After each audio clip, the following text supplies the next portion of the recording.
Talking with the experts.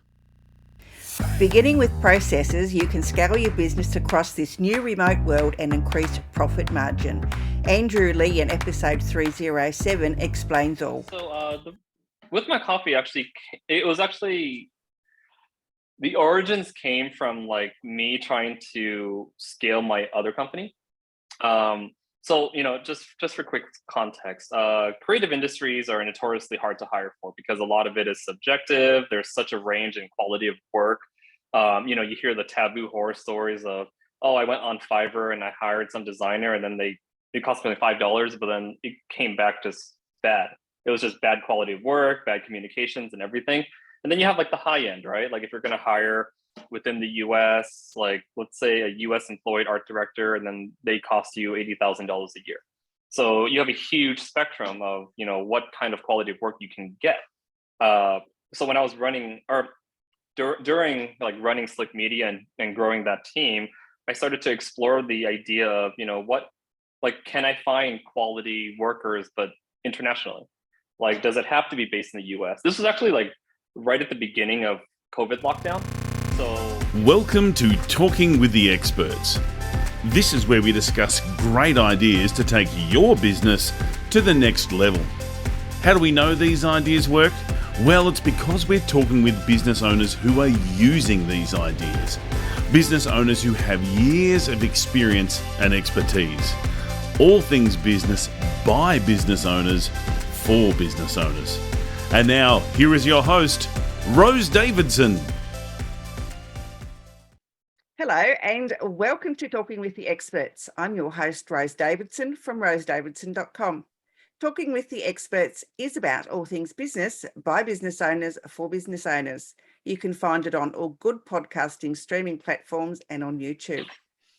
And do you know how to build an organisation that grows and scales independently of everything else? Well, my next guest, Andrew Lee from With My Coffee, and I'll get him to explain what that means, because it's quite a good story, will explain to you how you can just do that. There comes a point in a small business where a stalemate on growth occurs, as we all know. In the years, Andrew has been helping clients grow agencies and businesses, and he has seen that the businesses that scale the most are those who have deployed strategies to grow independently from the founder. A business that is designed to grow and scale independently unlocks some, if not all, of these powers. And he's going to go through those powers, and I can't wait for him to share that with you. Welcome, Andrew, and thank you so much for joining me today. no, thank you so much for having me. It's great to be here. Yeah, so let's go again with that, how you came with My Coffee. I think it's a really great story about how someone's come up with a business name.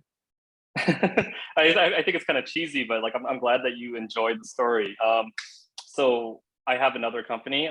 We do social media marketing, and we have a team of about 35 right now. And there was a time where I was struggling to figure out how to best stay on top of them without always having to, catch a fire like once it's been escalated to me. And I didn't want to have to do multiple one-on-ones and like sit downs and like full status updates from the team so often. So what I ended up coming to was I have the team send me a snapshot email every Monday morning about 9 a.m. that essentially summarizes what their priorities are for that week. And to just give it something clever to make it fun, I decided to call it With My Coffee because I would be reading this snapshot email while I'm drinking my coffee every morning.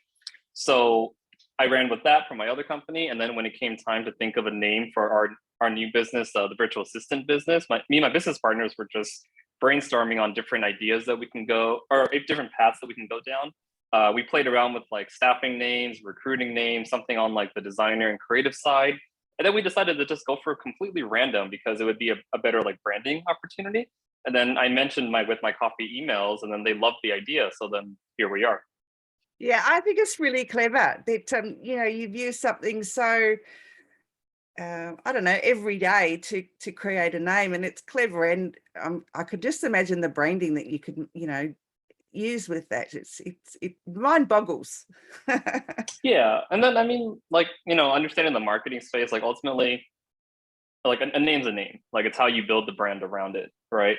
And then it doesn't necessarily need to be like completely symbolic of what you're going to do. So like we thought it'd be, just a clever way to go about it. And it does serve, a good origin story as well. No, I think it's really clever. Thank you for sharing that story with me. Now, as the co-founder and managing director of Slick Media and With My Coffee, which is a virtual staffing agency, it specialises in visual art directors and designers and creative leaders that will execute creative vision to grow their business. So I think that's a really great having two businesses that are the same but different. Mm-hmm. Please explain to me a little bit about how businesses can grow and scale independently from the founder. How does this work? I mean, the first step is really being able to let go. I think, a lot of owners and founders, like they just feel like it has to be done their way. They have to have their hands on it. They have to micromanage it for it to grow. But then if you think that way, you're your own bottleneck, right? Because you only have so many hours in the day, so many days in the year, and so on and so on. And for you to like be able to grow and scale your business, you have to eventually be able to delegate down. Now, that's where like the trouble comes as well, because sometimes companies grow too fast. They don't think through what exactly it takes to get this, responsibility handled by somebody else. So as you're like building downward, you have to think about those systems, those processes. Like something that's easy for you to do may take somebody else like 30 minutes, may take somebody else like 15 different steps because they just don't understand it the way that you do. So your first objective is, how do you take your responsibilities and systemize that down to essentially like a for dummies playbook, so that anybody else on your team can also execute it at the same level that you're hoping to get it done. And then I think once you can unlock that barrier, like that mental barrier of like, being able to let go of something, like that's when you can really start scaling. And then from there, it's just, sky's the limit. You scale that down, you hire managers do what you need to do, and so on and so on. But I mean, I would say like that's probably like, at least for me, like the main starting point to scaling a business. Yeah, but having the mindset or changing the way you think about stuff and letting go it's can be quite difficult for founders. They always think that they can do it better than anybody else, and it's quite important to have procedures and policies in place that will help your staff or potential staff to take over those roles. And I know we're all guilty as solopreneurs of not writing down our processes. We just keep it in our head and don't write it down, not thinking that in the future we might, scale our business and employ others. Definitely. And yeah, there are going to be some things that ultimately you're going to do better than they do, but then break that down, right? Like of the 1,000 things that are on your plate, do you really need to be covering all 1,000? Like maybe you only need to focus on like the priority 20 items, because only you can do that. But the other, like the laundry list of things that are on your plate, like delegate that down, because you have to think about also it's an investment in your own development, your own growth, right? Because if you're busying yourself with quote unquote busy work that doesn't need to be done by you, then how can you as a founder help the company grow too? Like, but then if you can clear your plate, now you can focus on the bigger picture, work on like business development, work on sales, work on partnerships, like that's where like the meat of it really comes. Yeah, that's very true. And I think as founders, we don't often think that other people can take on roles that, that we do day to day. And this is where we get as founders burnt out, because we just take on too much. And then we sometimes tend to micromanage, once we've hired staff, because we just still want to keep our fingers in the pie, basically. And, and the point of hiring people is probably to hire the people that can do things better than you, not that can do the same or less than you. Right. And there's nothing wrong with having like a micromanagement mindset. It's where you're going to focus it. Because there's a difference between, let's say you hire, a team of 5 and you micromanage every single step of what they do every single day. Then at that point, like they're not really bringing in value. They're just a glorified assistant, right? Because they're just doing exactly what you want. But take that same mindset and put it towards systems and processes. micromanage a full playbook that explains every single step of the way, and then have that, or use that documentation to train the team. Now, if you think about it, you're essentially micromanaging the team through effective training, but your hands aren't in it every single day anymore. But they're going to do it every single step of the way, exactly like you planned it out. So you're micromanaging, but then you're really not. But then you're ensuring that they're doing it the way that you want them to do it. But then to your point too, if you're going to bring on new team members, you want them to add their own value, right? So once they learn the system that you have built, now maybe they can modify it. Now maybe they can bring new efficiencies to the table, and that just makes your business better overall. But at least like the foundation of what they're doing is based on like what you believe is the right way to do things. Yeah, I totally agree with that. I used to do a lot of temp work back in the day, and I could always find ways to make a process more efficient. But if I brought that up to management, no, you have to do it the way we want to. And I thought, okay, but if I could cut down a process from 10 steps to 7, why not? But Yeah, why not, right? Like, I But, mean, I'm fully on the side of, if you think you're the smartest person in the room, you're in the wrong room. All right, like your goal as a leader, your goal as a business owner is to bring together people that have value, and then use that value and mentor it to benefit or to serve your goals. Absolutely, yeah, and a lot of corporates don't value their staff in that way, where that they don't appreciate the fact that they have their own mind and can do stuff differently and achieve the same outcome. Okay, tell me a little bit more about your virtual assistant business, Andrew. I'm keen to hear about that.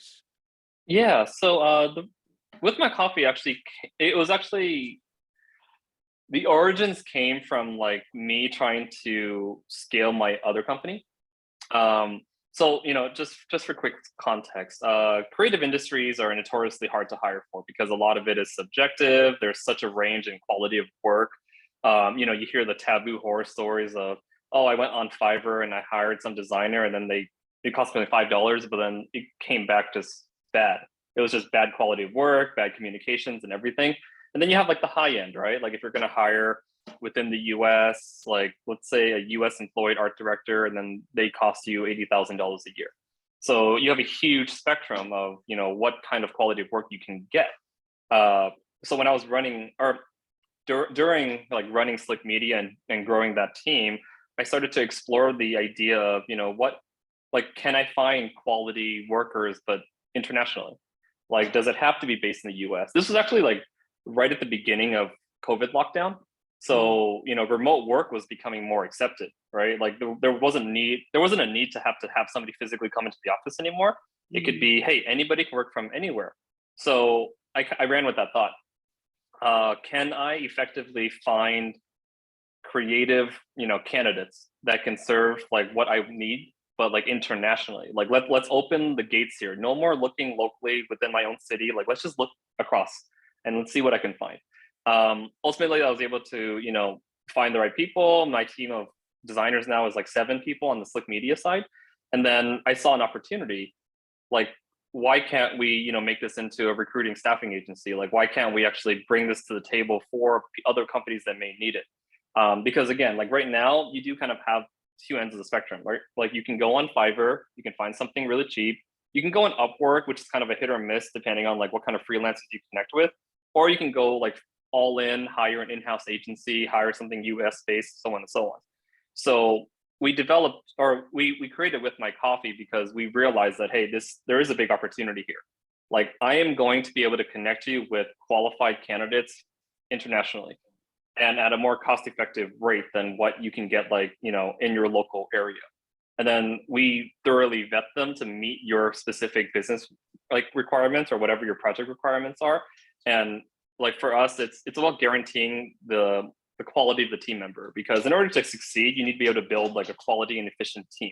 Like you can't just, throw together Frankenstein something together and expect for like your team to succeed.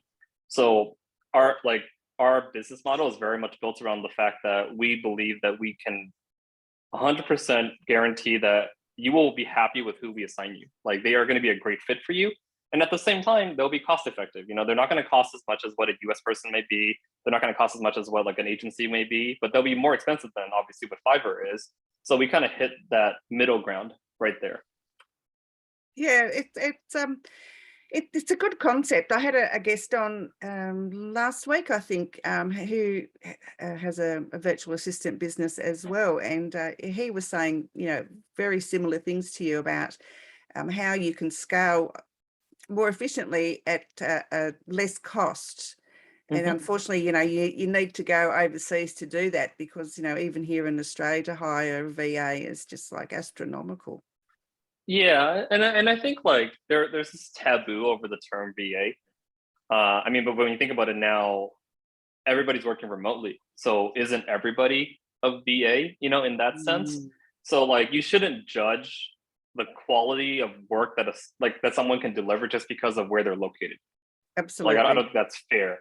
So it all comes down to proper vetting, right? Like proper like screening for candidates and everything, like just like you would do here. Like just because somebody lives next door to you doesn't mean that they are a more qualified person than somebody who's international. No, like break down the skill sets, break down their resume, and just find the right people for the right job. Absolutely. And from this is more of like a numbers thing, but from like a business owner perspective, from a financial perspective, yeah, there is a cost savings that is tied to it. But ultimately, you don't want to sacrifice one for the other. You don't want to just pick the most low budget option in order and get like really bad work, right? You want to get the best work as possible, or the best work you can possibly get for the best price that you can possibly get it for. Yeah, totally agree with you. And the other side, your other business, Slick Media, what are they doing? So Slick Media is a social media agency. We focus not primarily, but we have a pretty strong specialization in like restaurants and hospitality. We're essentially doing, bottom to top social media management for our clients.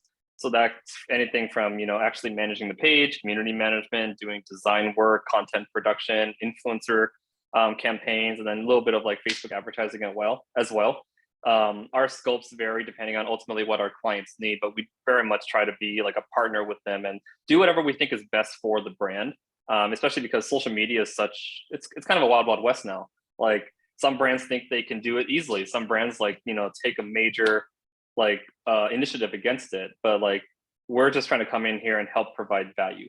Ultimately, if I'm not bringing value to my clients, I don't want you to keep renewing with me. I don't want you to keep hiring me because it's a value proposition, right? Like I'm not here just to collect a paycheck from you. Like, no, like let me try to do something that's actually going to benefit you, and then you can pay me. Yeah. But yeah, like that's Slick Media. We've been in operation for, I want to say like a little over 10 years now. Started out grassroots in Southern California. And then from there, we've just been growing and expanding into different market areas. Well done. Yeah, it's refreshing to know that someone wants to bring value to another business and not just take the paycheck at the end. I mean, it's a relationship play too, though. Like if I'm a good partner to you and I bring you value like every step of the way, then that's going to create a long-term relationship. Even like thinking about it from like a business strategy standpoint, it's not good for me to have clients want to come in and out every 3 months. Like it's better for me to have clients that are going to stick with me for like a year-long contract at a time. And the only way to do that is to build a relationship. And the relationship is built upon value and trust. Yeah, absolutely. So it's a long play if you think about it. No, but it's bringing value to someone else's business is ultimately the aim, or should be the aim, of somebody who is outsourcing their services, I think. And it brings referrals, it brings a growth to both ends of the spectrum. So not only for the person that's being hired, but also for the person who's requesting the work. And you can both grow and scale. If it's a mutually beneficial Definitely outcome. So yeah. So I guess some of the strategies, we'll just get back to growing businesses. So when you want to move higher in a business, and how do you find that balance between more clients and more staff? I guess Slick Media is a perfect example because it's a service-based business. So obviously, the more clients you get, the more staff I'm going to need to have, and then that kind of just goes like one-on-one. with growth. But then in order to like maximize profitability, in order to scale, you really have to like go through your processes with a fine tooth comb and figure out, is this the most efficient way to go about things? Is this the most efficient way to actually manage the account? Like that's really what I was doing the past, let's say 2 years, like a little bit prior to the COVID lockdown, and like constantly now too, is this the best way for us to do business? Because there's no way for me to ever hit exponential growth if it's always going to be like a one-to-one, growth with one client equals one personnel and so on and so on. Like I need to find a way to make it where it's like 1.5 equals 1 or 2 equals 1 or something like that. Yeah. But the only way to do that is to like look internally. And then, yeah, there's other things you can look at, like, can certain departments be hired out, or can we trim down on like tools and everything? But ultimately it's with the mindset of, can we do business better? And then that also helps us externally too, because if we're looking retrospectively and looking at how we do business and how we can clean up processes and create efficiencies, then we're going to be more efficient for our clients. Like they're gonna reap the results of our internal like investigation and audit. Yeah. So I guess improving your hiring practices and and finding out who to hire and when to hire would come into that. Yeah, like it more or less breaks down to like a formula as well. Like at what point do you need to hire, but then you also need to be able to stay ahead of it as well. Like you can't always stay at, I guess, an even amount, because what if tomorrow you land a massive client, then all of a sudden you have to turn them down because you don't have the bandwidth to take it on? Or what if somebody resigns? Like employee turnover happens all the time. Like that is what it is with business. So it's almost like you have to manage at like 20% over what you need to have, just to allow for that extra buffer for in case of growth or in case of any kind of losses. Yeah, I think that's a good strategy actually to and sometimes we hire people before the fact, and then you lose that contract, and or you've put in for a contract and it didn't so what do you do with that staff member now that you've hired? You can't just sack them. I think that would be a bit rude. Yeah, I mean, I would say it's definitely a risk. I would say in any kind of service business, it's going to be a risk. Like it's not like, we're technology where that can infinitely scale, or it's not like we have a physical product where the single factory can just pump out more units. Like ultimately we are service based. So every single time a new client is brought on, or every single time a new employee is brought on, like that presents a risk. Yeah, it does. And business is full of risks. I suppose you just have to take the good with the bad, and hopefully it all what comes out in the wash. Yeah, and again, it comes down to a balance too. I forgot the actual tip I read before, but like especially in a service-based business, you never want one client to represent the majority of your revenue, because then that's too many eggs in one basket, right? Like I'd rather have 100 clients that each pay me like 1% instead of 3 clients that pay like 33% each. Like then if you lose one, then there goes 1/3 of your business. Absolutely. Like then it's detrimental. Yeah. And I think that's the mindset that business owners need to adopt as well, because and it's been talked about quite often. Have more clients rather than putting all your eggs in one basket, basically. Yeah, and I mean, like at the end of the day, it's a steady growth, right?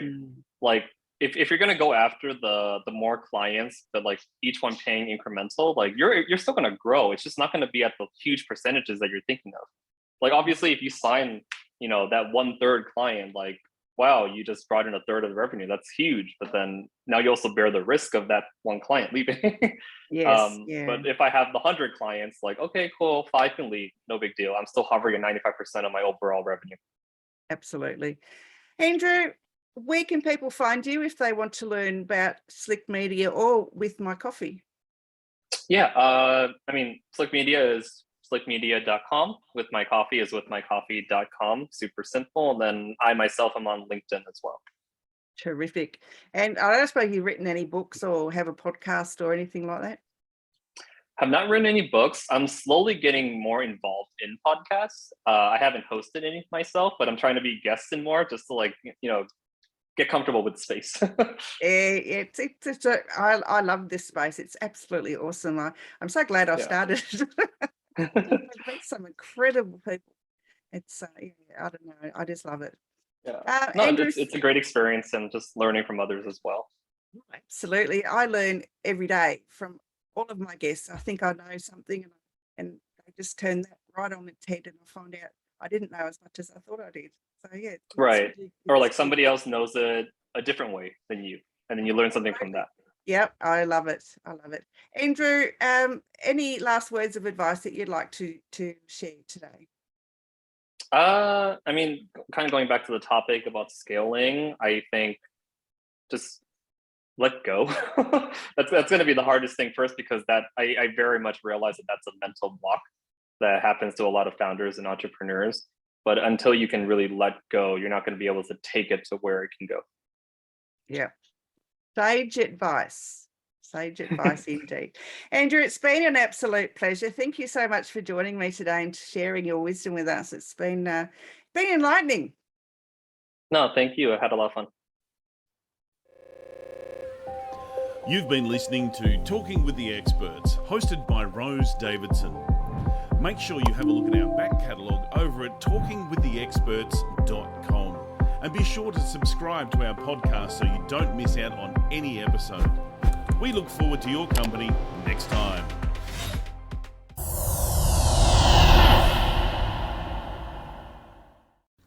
Talking with the Experts.